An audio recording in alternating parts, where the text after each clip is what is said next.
Welcome to Indications and Warnings, everyone, with Chuck Pfarrer, co-produced by Alan BREWER. Chuck and I are recording this edition of Indications and Warnings on Thursday, April 23rd, 2026. It is day 1,520 of Russia's full-scale genocidal invasion of Ukraine. Today, Chuck and I are once again going to look in detail at a single map. It will be the axis of operations around Lyman. And we're going to talk about one other item that is very important for how Ukraine is going to get through this summer. It's the one thing the Russians rely on every single day, on the zero line, on cities behind the zero line, like Dnipro City, even Pavlograd, and those are Russian glide bombs. We're going to tell you everything you need to know about Russian glide bombs. And there's a lot to know. Russia is literally running out of everything: armored vehicles, infantry fighting vehicles, tanks, artillery platforms, air defense systems. We can go on, but the two things they seem to have enough of are Vatniks to send to the front. I didn't say soldiers.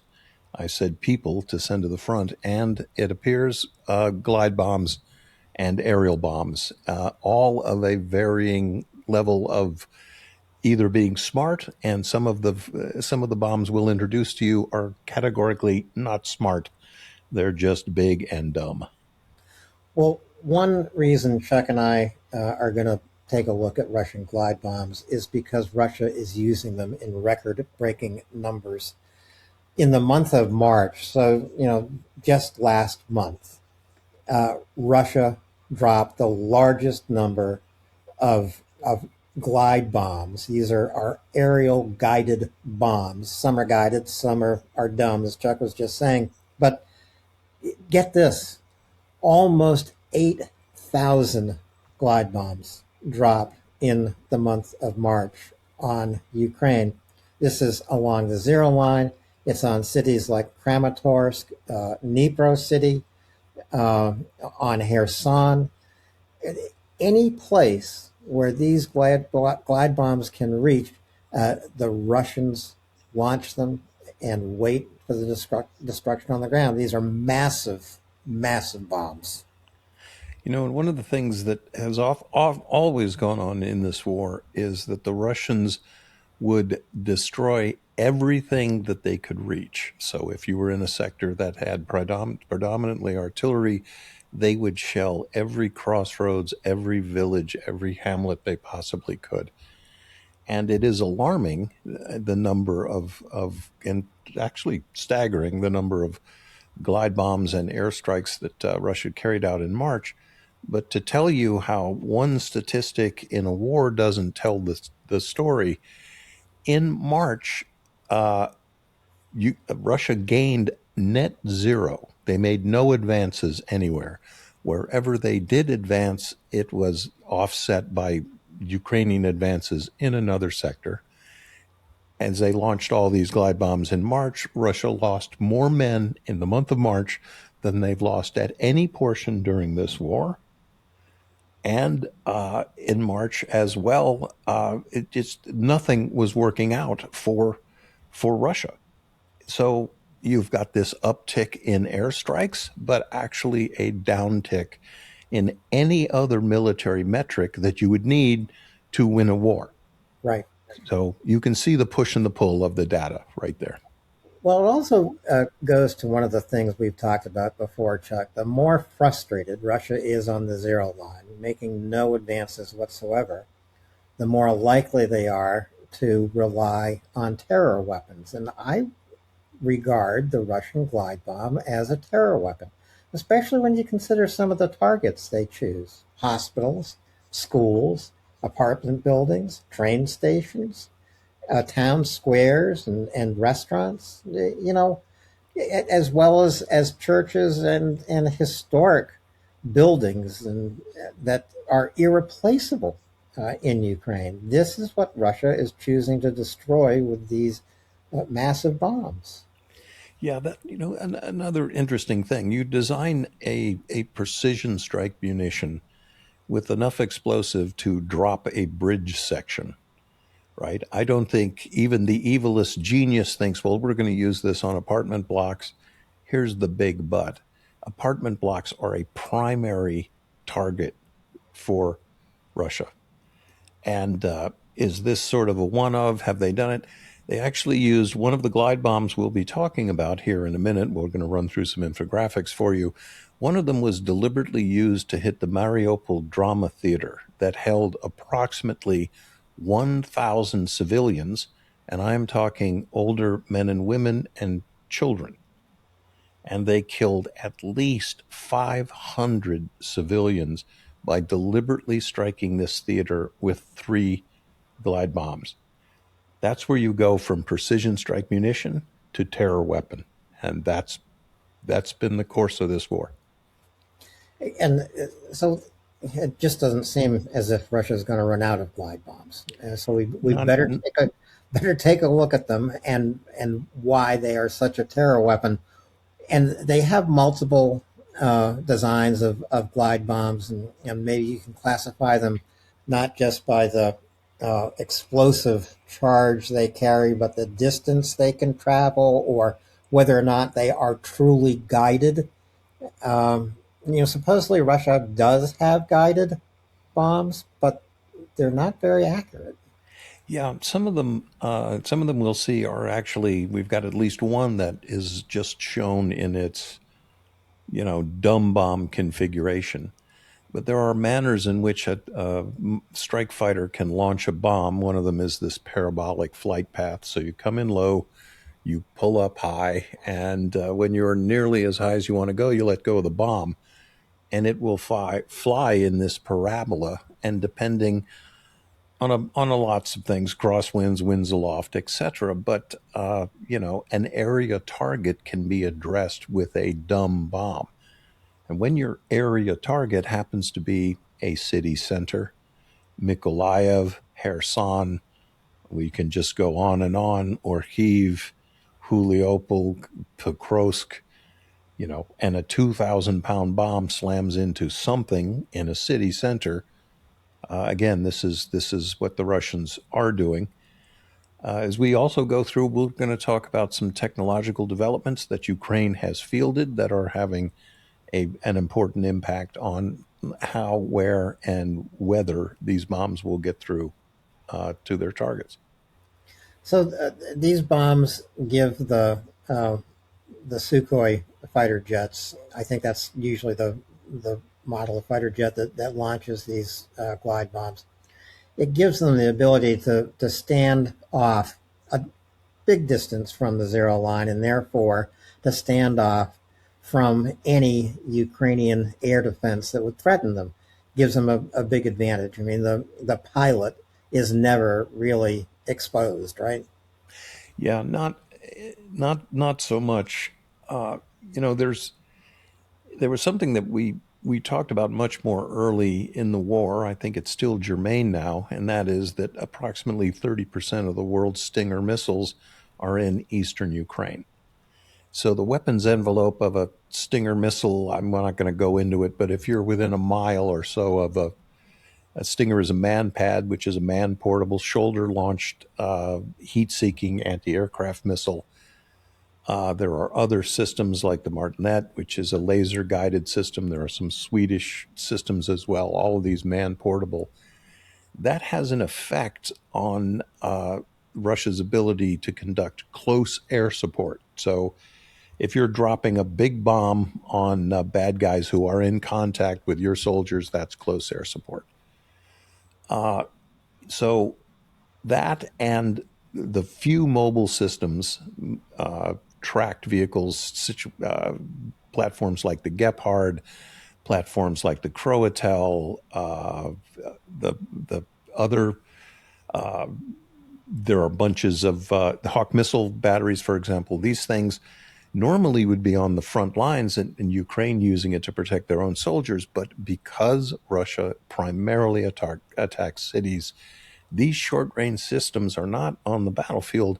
They are literally in playgrounds in Ukrainian cities because they are protecting apartment buildings.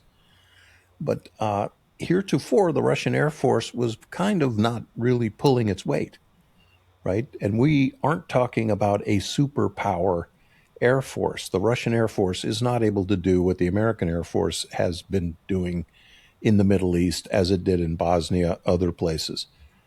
They're getting more into it now, but as Alan mentioned, this enormous amount of glide bombs dropped. We'll see, and we can demonstrate to you. Not all of them hit the target, but when those targets are invariably have human habitation, there's going to be not only damage but of course death as well. Yeah, and I do think that that Russia is aiming at the highest number of casualties that they can hit with these glide bombs. But they also use them right on the zero line. If they look well, even if they suspect that they have found a place where Ukrainian drone operators are operating from, they'll aim a glide bomb at a barn just to take it out, or around a barn. And because they have so many thousands of them, they'll use three. Yeah, well, it was that little town. It wasn't a town. It was one group of farm buildings at the end of a road in Rivnopil, which is south of Orkiv, and the Russians were just, I don't know how many hundreds at least, maybe thousands of glide bombs they put on that target. And again, it correlates with what they've been doing for the entire war. If they can reach something with a weapon, they will hit it. Yep. It doesn't have to be militarily significant, of no tactical importance. And if it is a hospital, and they've hit more than 1,500 hospitals, if it's a theater, a cathedral, all the better. Yep. And so glide bombs are being used right now in Kostyantynivka and Kramatorsk, Sloviansk, etc. And I guess you could consider it this way. I mean, Russians will bring their artillery up as they did outside Vuhledar before they rampaged through Vuhledar. It took them a few tries. If they can't get their artillery within range, then they have glide bombs. And their longest range weapons, of course, are ballistic missiles and Shahed drones. So the glide bomb for the Russians, it's an intermediate range weapon, right? Yeah, the other thing that is going on, and we see this major uptick in glide bomb usage. A couple things were also going on during the month of March here. Russia is running out of artillery. They have lost tens of thousands of artillery platforms, towed artillery guns, self-propelled artillery guns, long range, short range, even battlefield, short range ballistic missiles, and so you would expect something to give there. Okay, so they need a indirect fire weapon capability. They're literally running out of artillery. We'll tell you why that's happening here in a bit.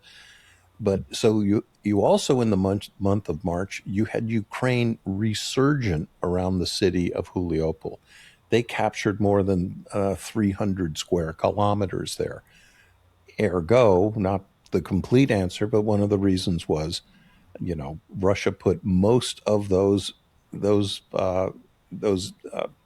guided weapons were following around Huliopol. And thank you, Thomas is going to put up a recent strike map that Alan and I did on Huliopol, and you can see the preponderance of airstrikes to the west of Huliopol. We don't get strike data for every AO on the battlefield, but in Huliopol, we have access to where those weapons are falling. So we can't say that the strike density is the same throughout the entire zero line. I have a hunch that there are places like Kupiansk, where there are airstrikes, but not that many. I would say, just a guess here, around Lyman, the strikes are not that many. However, they are going on. But it looks like maximum strike density Huliopol, and I would still say Pokrovsk, Alan, because the Russians are lashing out, and I think temper tantrums have something to do with it. Actually, Yeah, I think they do too.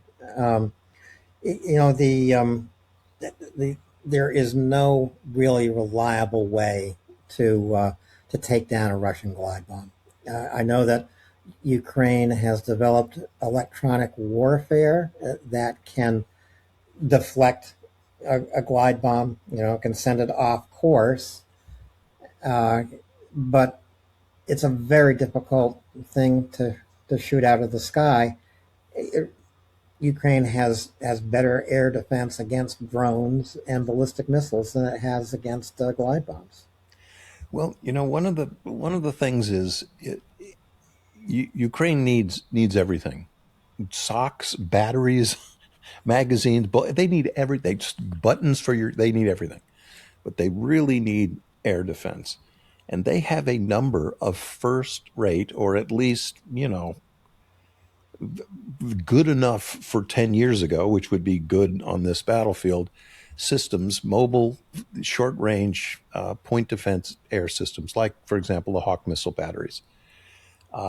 They've got the Croatel, they have Iris T, they have NASMs, they have, in this case, especially things like the Gepard, which is a self propelled tracked vehicle that shoots 30 millimeter radar guided auto cannons. And that is perfectly what you need at the front to shoot down glide bombs, right? To also keep helicopters off your back.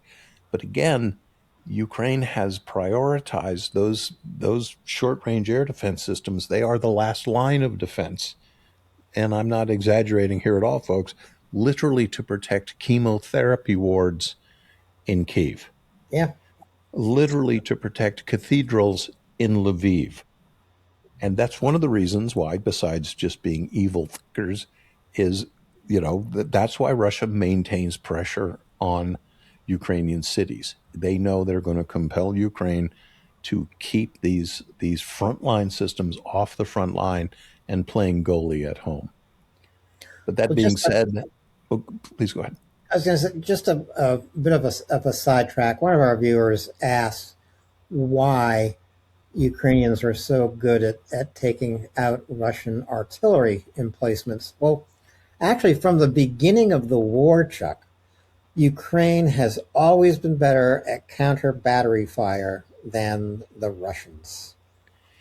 Yeah, so counter battery fire, it is generally, but not always, it's predicated on what used to be called tab batteries, target acquisition batteries. So that would be a radar of varying size and varying complexity. I won't go too far afield, but some systems you could put in the back of a pickup truck and they're not very conspicuous. Some systems they look like drive-in movie theaters and they can be seen from outer space. But what they do is once you shoot anything, a mortar, any indirect fire weapon, the radar hits it. It says, okay, what is this? It's climbing at 435 miles an hour. It's reached an altitude of 10,000 feet. It's heading down. Now I know what caliber it is. I know where it's been fired from. I know where it's going to hit and how long it's going to take to get here. Okay, if you are at a base in Afghanistan, the CRAM will come to life, the close-in weapon system, and it will do the math on the incoming threat, be it an artillery shell or a mortar round, and it will. That's what it sounds like, folks. It'll fire this wall of lead up there. Each shell has it's a proximity fused. It interrogates the radar signal, and it either hits to kill or it blows up next to it. Okay, so that's how that would work. Now, those kind of systems are not available to frontline Ukrainian soldiers, right? So, boom, the first thing they know is here comes an artillery shell. But what the tab battery knows is I know exactly where that came from. And they have guns on short alert and they are ready to go, communicate the firing solution to those 155 shells, and we have seen it. Our opposite numbers, Russian war correspondents saying, "We just gave the Kukols 5 rounds of haha." I love that one scene. And here come 3 artillery shells, and that was his last transmission, Right. Right down his right chimney. down his little Russian throat. Yeah. Uh, Now, finding those Russian artillery emplacements is now a lot easier for Ukraine because you've got drone reconnaissance up there, and you now actually have drones when Ukrainian artillery fire is being used. You have drones to correct that fire. Yeah, and the other thing that's going on is, and this changes slightly, but in cold weather, there is a high delta between body temperature and ambient air temperature. The other thing that happens is when you fire your artillery tube, it stays hot. And it's very difficult to hide that. And Ukrainian drones fly around and they go, "There's a hot tube." And, I like that expression actually, but that's how they get them. There's nothing you can do to cool your cool your tube out. There's another thing that we constantly see: a Russian artillery position, and especially their mortar positions, will get hit. And the first you see the impact of the shell, then you see a gigantic fire. It's because the Russian field craft is so bad. When you have a mortar position, the first thing you're supposed to do is dig a 5 foot trench so you can throw the extra propellants, which are called increments, get them away from you and put them in a 6 foot hole. The Russians don't do that. And, when they're adjusting mortar increments, they just drop the flash powder in these little bags all around them. So there's some places they're knee deep in one of the most flammable substances in the world. Yeah. But again, there's that little zero training, zero forward planning, and it leads to catastrophic and mounting losses in the arms of artillery. Every one of their indirect fire weapon systems are getting eaten alive. Yeah. And zero discipline. Zero discipline. Well, it's almost, you know what? It's almost they don't have discipline because they are militarily naive. They're Mm. oblivious. They get a guy who just got off the bus from Moscow. They hand him a 70-pound pack that is full of landmines, literally, and they march him towards the front. Yeah. And you see 95% of the Russian soldiers are killed by drones.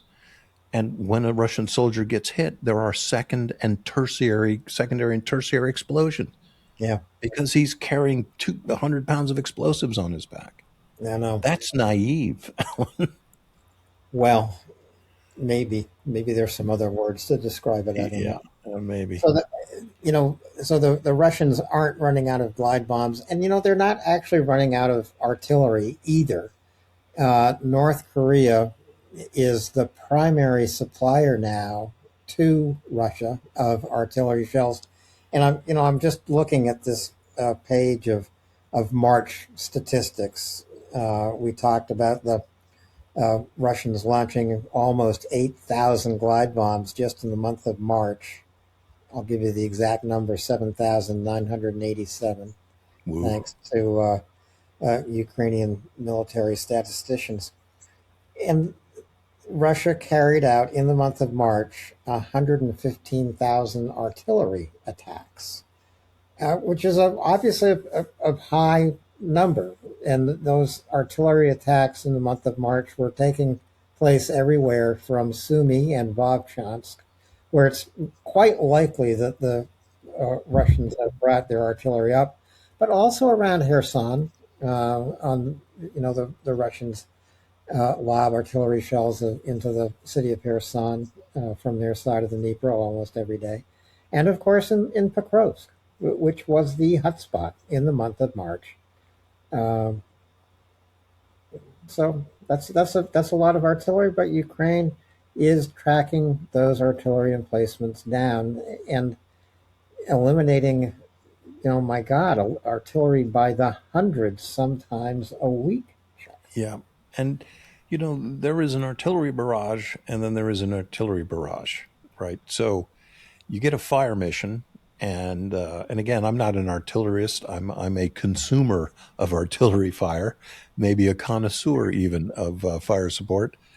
So you get a fire mission, and you would get an 8-digit grid coordinate, which basically can tell the bedrooms apart in your house, right? And the artillerists crank in the firing solution, and they fire. And in a perfect world, their fire will come close, and then it gets adjusted by spotter. Left 200, add 50. Okay, that doesn't work necessarily in Russian systems. They generally go for volume of fire, which means fire output over accuracy. And there are several prominent weapon systems that are in the Russian artillery are multiple launch weapons rocket systems, like the world famous Katyusha. And it is, by its very nature, it is an area weapon, right? It looks great when you see a truck unloading, 20 rockets. It looks incredible. And I can tell you, folks, they are honestly designed to make this banshee scream all the way in, and it is freaking terrifying. I'll admit you, I'll tell you right now. Some people don't like nails on the chalkboard. I don't like the sound of a Katyusha coming in. But whenever you see a farm field in Ukraine and it is pockmarked with shell holes and they are 50, 60 meters apart, you're looking at a Katyusha spread.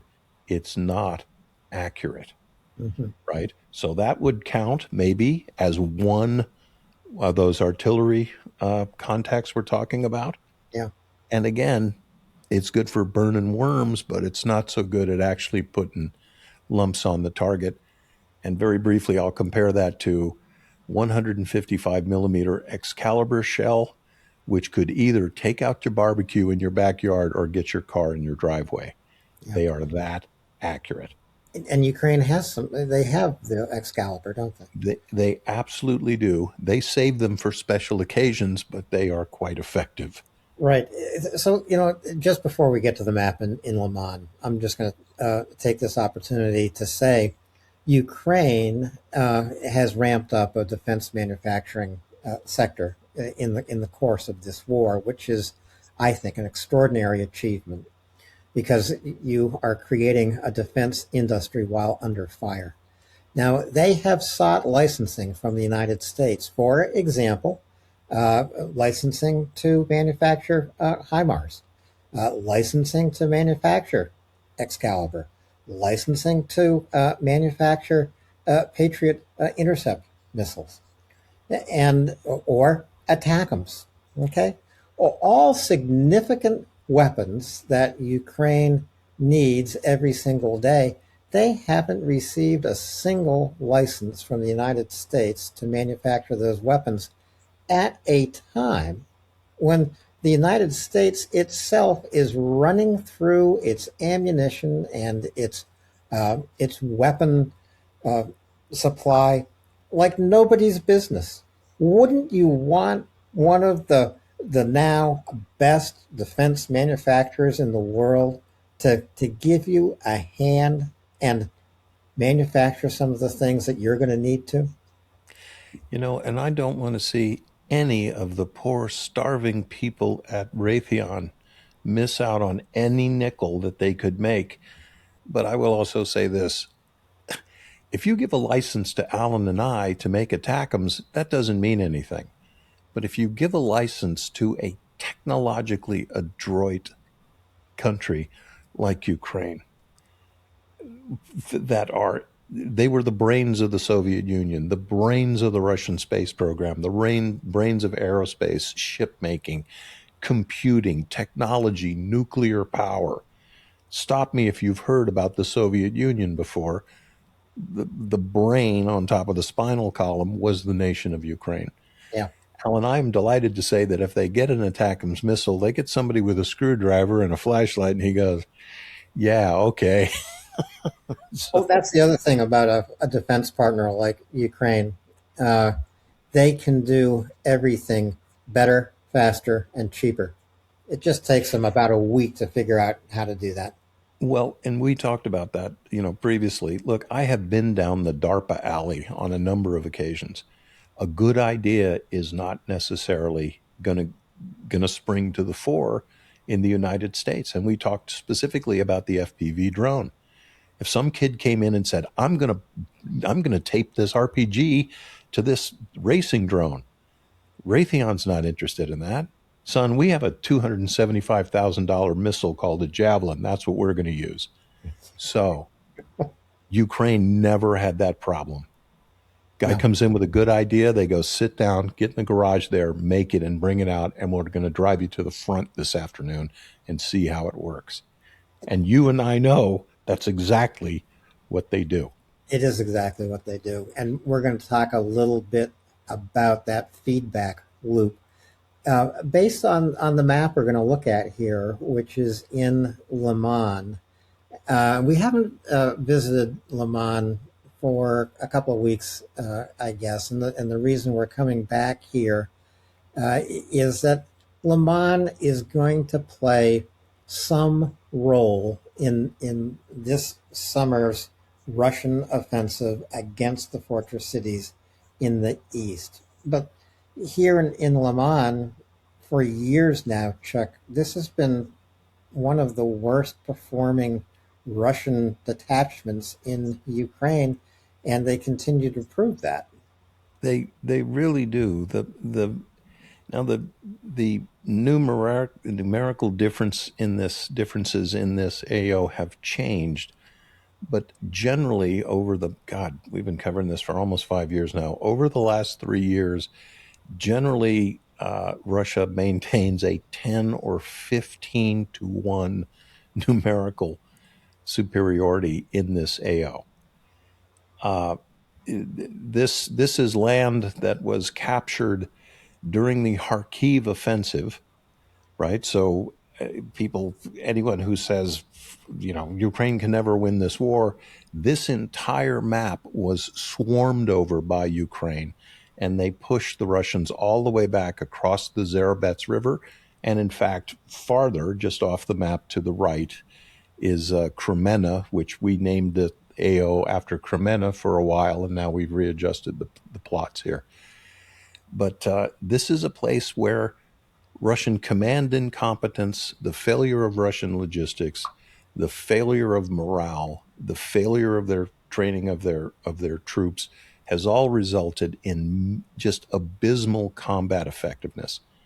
Now, I'm not plotting it on this map now, but people who've been following the Lyman axis for a while, you'll know that just off to the right of this map in the Sarabets forestry area, there is an area of there's a complete 360-degree fortress that has been dug by Russian forces who just split the program. They're like Kelly's heroes. They don't answer the radio. They don't do what anyone says, and the Russians are leaving them alone because attacking them would cost more money than it's worth. We're going to see more and more of those isolated outfits that split from the program. But right now, this is the biggest one and the really conspicuous one, and that is what results, Alan, in that's why they're not in Lyman now, and they're not getting closer to Izium. Right. And Izum was liberated by Ukrainian forces. And upon its liberation, a lot of Russian war crimes were uncovered. On this map of Lyman that we're considering now, Chuck, it's, Russia attempted to get to this, and it's a highly forested area of Ukraine, by the way. So the area to the west of the Zarabets River and the Zarabets Reservoir is not forested. It's like knobby hills. It's very open. It's dry.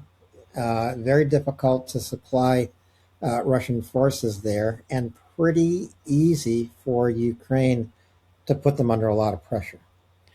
Yeah, and so we look to the north of Lyman, and you see that Russian bulge sticking out, going to Chandriholove right there. What Ukraine has done, and again, the Russians had 10 to 15 to 1 superiority here. Ukraine did give. So they gave that terrain that is north of Lyman, knowing that they're handing over a poison chalice to Russia. Russia has been able to advance at great cost across this open terrain, which is utterly lethal, right?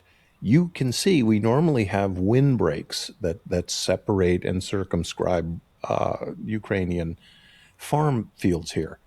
There are almost none here, and I'm talking around the city of Nove here, not city, it's just kind of a village. So Ukraine gave this terrain over, and this it took them years to get that far west of the Zarabets.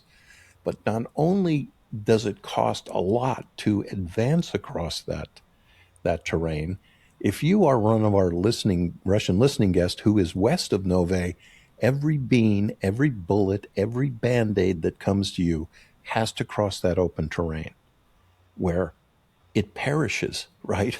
Somebody might send you a case of beer, but you're going to be lucky to get a pull top. All right, so that was one of the reasons that Ukraine did that. But we'll get on this in just a second. Now, beyond beyond Lyman to the west, you can see all of that green, Alan, and that is dense forest, which is Yep. perfect defensive terrain, which is why all of this Russian effort here, it might be for nothing. Well, this is also where Ukraine has used drones and reconnaissance drones to uh, really do a deal on Russian logistics. I think Russian logistics here might be as exposed or even more exposed than they are around Pokrovsk. Yeah, and so we have contact in Zarashene, and again, this is an approximate location. The contact report didn't yet reveal where it is, but a convoy of 8 Russian logistics vehicles, which could be anything from a Ziv, 6 by truck, unfortunately now to a couple of Scooby Doo vans or some bicycle messengers, but in this case it was logistical vehicles, and they were discovered by Ukrainian drones, and they nuked them.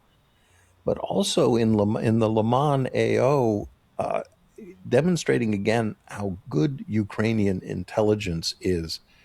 One of the generals here decided that he wanted to put his entire battalion on parade a couple of years ago.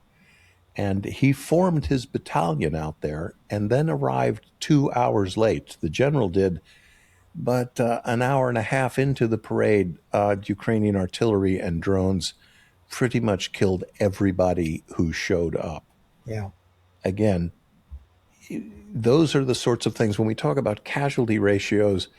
There are so many contacts where, as we saw in Kupiansk, Vuhledar, several other places, and in fact, the Kremenna, where this particular incident happened, you had hundreds of Russian casualties inflicted with not the loss of one Ukrainian life. And that, in essence, Alan, is targeting. exactly. So I was just going to use this map briefly to talk about an item that's come up in the news, and that, you know, Chuck will know this much better than I do. But after action reports, uh, often filed with paper, and even to this day, we've heard Ukrainian commanders say that they are swimming in paper reports, typewritten reports, reports that, daily reports about the strength of your platoon or your battalion. They have to be filed every single day with your commanding officer. Um, Ukraine is coming up with a way to eliminate that paper and make reporting, whether after action reports or the daily strength reports, more efficient, faster, and easier for commanders on the zero line to make. So, you think about living in a paperless society. None of us do, but Ukraine is out to take it the next step and make the front line truly paperless, which would be a great help, wouldn't it, Chuck? I mean, you filled out those reports yourself every damn day. Yeah, the whole thing is getting it's the information. And battlefield information, it only comes generally it only comes in two speeds. You're not getting enough information or any information, or you're getting a fire hose that you can't deal with. There's too much information. But you go to a tactical operations center for a larger Ukrainian unit, and there are just multiple plasma screens up. So there are drone reconnaissance coming in. There are hidden cameras on the battlefield. There's just all kinds of stuff. And it's almost like getting to the glass cockpit in aviation. And Ukraine is moving very quickly to the point where you would be looking pretty much at a map like Alan and I have up right now, but you could put your cursor on a crossroad and click, and it'll tell you how many guys you have there, right? How many, what the status of their ammunition is, how many killed, how many wounded, which direction they're moving. You get to that point, and Ukrainians are getting there, and they're also getting advisement from NATO to go to what's called a core system of command. And a core is a body, large body of forces. And once you can integrate that information, again, you do that so you can use your battlefield resources appropriately. Now, on the other side of the zero line, it, they don't give a damn about resources, and they especially don't give a damn about the number of casualties incurred for the result.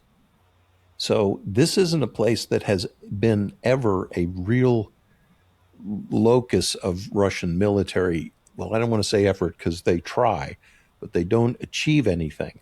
But even here, over the last couple of years, their losses are in probably the mid 200,000s over the past 4 years here, and they have absolutely nothing to show for it.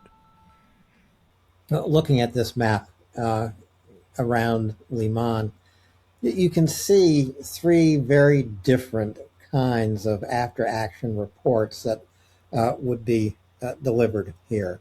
There's a much different after action report about the engagement around Yampil than there is about taking out the Russian logistics column, than there is about the isolated contacts north of Lyman. So, for example, right up around Salivka. Three very different kinds of reports are going to be filed here from what happened today, 23 April. And there's still some pretty amazing reporting coming in. That such so that within 10 to 20 hours of it happening, we can plan it on on one of our indications and warnings map, and we're getting pretty good information. And in terms of I don't want to say OSINT because that is just there's so many weirdos out there saying OSINT, but in terms of factual information from the battlefield that is available to civilians like us, it's pretty amazing. And the time differential for us most of the time where we are. So if I'm reporting, I generally report for about 6 o'clock in the morning East Coast time. That's the end of getting towards the end of the combat day in Ukraine. So you wake up with your cornflakes and you've got a map from Alan and I, and it is basically what happened today during daylight in Ukraine. And Alan, the information is actually pretty good for the whole war to get that picture. It's pretty good. It's amazing. and it can you can easily get sucked into that information in any number of ways. One thing I will tell viewers here at Indications and Warnings, even though Chuck and I pore over these maps and report about them on almost every show, it doesn't necessarily tell you the story you need to know about how Ukraine is winning this war. If you just look at the zero line, there is so little movement, no evidence of breakthroughs by either the Ukrainians or the Russians, and I don't think you will see such evidence anytime soon, actually. You could begin to assume that this war is once again locked in a stalemate. And I don't think it is. I think that Ukraine proves with every long range strike, whether it's into Russia itself or behind the lines in occupied Ukraine, striking Russian logistics, Ukraine is proving every single day it is defeating Russia. And pretty soon we're going to see that defeat take place on the zero line because Russia now cannot recruit sufficient numbers of people to replace their losses in Ukraine. And Chuck, you did the math about this in a very effective way.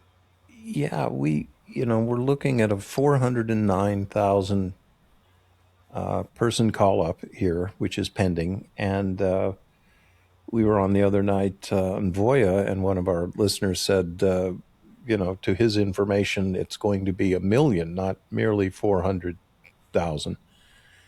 But I cranked the math out on 400,000.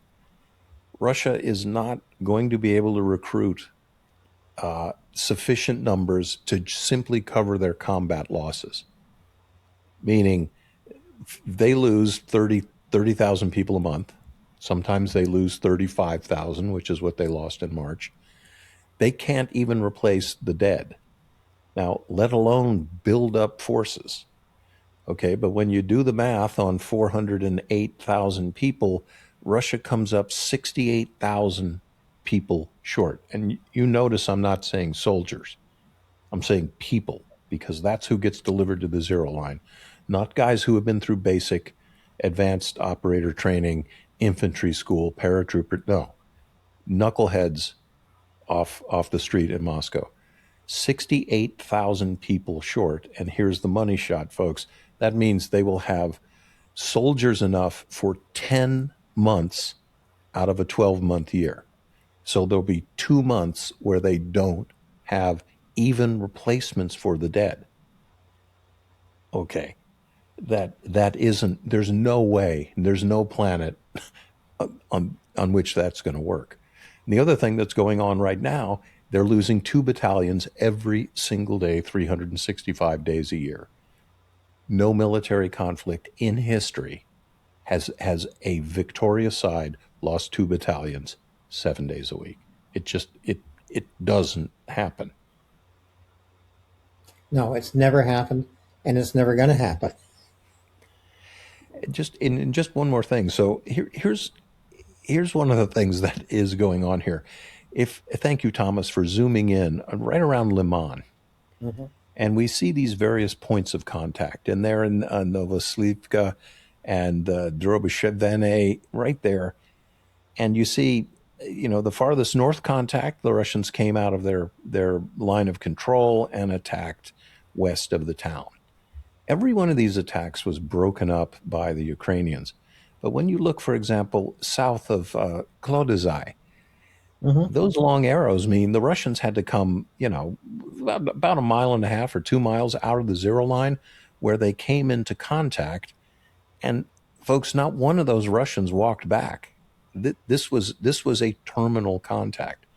Whenever you see a battle icon here, the Russians lose between 30 and 80% of their forces on contact. And let's say the Russians are able to do the most difficult evolution on the battlefield, breaking contact. Okay, we were fighting, but I'm done now. Okay, that doesn't happen because the enemy gets a hold of your shirt. Nobody gets across that open terrain. Yeah. 95% of Russian soldiers are killed by drones. And you see it singly, one, two, four guys together, three guys together. The drones don't miss.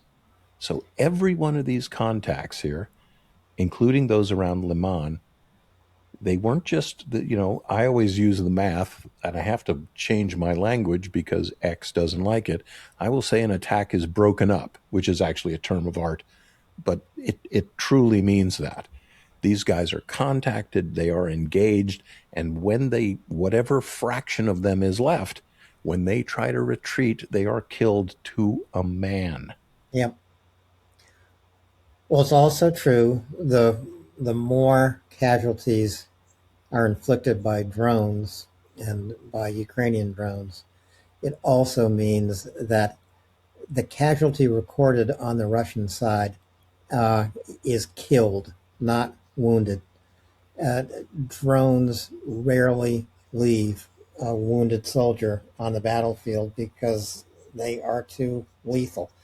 I'm not suggesting that uh, you get wounded by a drone and another drone comes in to finish you off. No, you might be attacked by two or three drones, but the one drone that finishes the attack is going to finish you. And the other thing is, so a drone takes off, you got a hole in your barn, you send your drone up, it goes to the battlefield. Those drones are equipped with shape charges, so they can engage targets of opportunity, vehicles, uh, reinforced positions. And, I would generally say that the target of last resort is an individual soldier. But the amount of drone density on the battlefield, right now, Ukraine puts up 10,000 drones every day. Yeah, I think by the early part of the summer, Alan, we'll be looking at 20,000 drones a day. it's a good possibility. Amazing. Yep. Well, we are going to get to that day here on indications and warnings, as Chuck and I have said. We've completed almost 100 episodes now here on YouTube and on this new channel of indications and warnings. This is now the only place you can find Chuck's maps and hear his analysis and follow our conversation. We had about 6,000 subscribers at the old Information Warfare Initiative channel, and we hope all of you find your way to the new Indications and Warnings channel. About 1,000 of you have so far, but we want to see all of you here, and we want to hear all of your questions. One of our viewers asked a question about Ukraine taking out Russian artillery. I think we answered it in detail on this show, and sometimes Chuck and I do go on.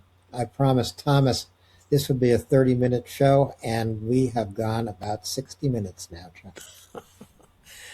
And the only person not laughing now, folks, is Thomas. So, Thomas, thank you. We're going to deliver more shows and slightly shorter, but we appreciate everyone who watches. We know our audience are pretty interested in it, and it's an incidental thank you for listening throughout the entire show. Apparently, that drives the algorithm up as well. But please tell your friends, look, we're here. It's free. Come and join us, and we want to help you win your dinner conversations, right? I want to bring you the latest information, so when someone blithely tells you this war is unwinnable, you can say yes for Russia. And this is our third YouTube show this week, Chuck. It's actually our fourth show this week. We're not only here on YouTube, but one of our viewers said after the second show, "What is this, Christmas? 2 shows in a row?" And I said, well, just wait. You're going to believe it's Christmas by the end of the week, and you're going to think Chuck is Santa Claus. Oh, thank you. But listen, folks, we absolutely appreciate it. We know we have a niche audience here, but this is the kind of news no editor is going to run anywhere else. And believe me, we know it Yeah, because there is this narrative, and the facts don't support that narrative. Right? right. Ukraine is not on its knees; it's Russia that is being hollowed out. So, anyway, please do join us. Stay with us. We'll keep putting this out. It's only Thursday, April 23, so we still have a few days this week to come back with new shows. Chuck, it's day 1520 of Russia's full-scale genocidal invasion of Ukraine. And it brings Chuck and I to the end of another show of Indications and Warning, and always our honor to say Slava Ukraini. Heroim Slava.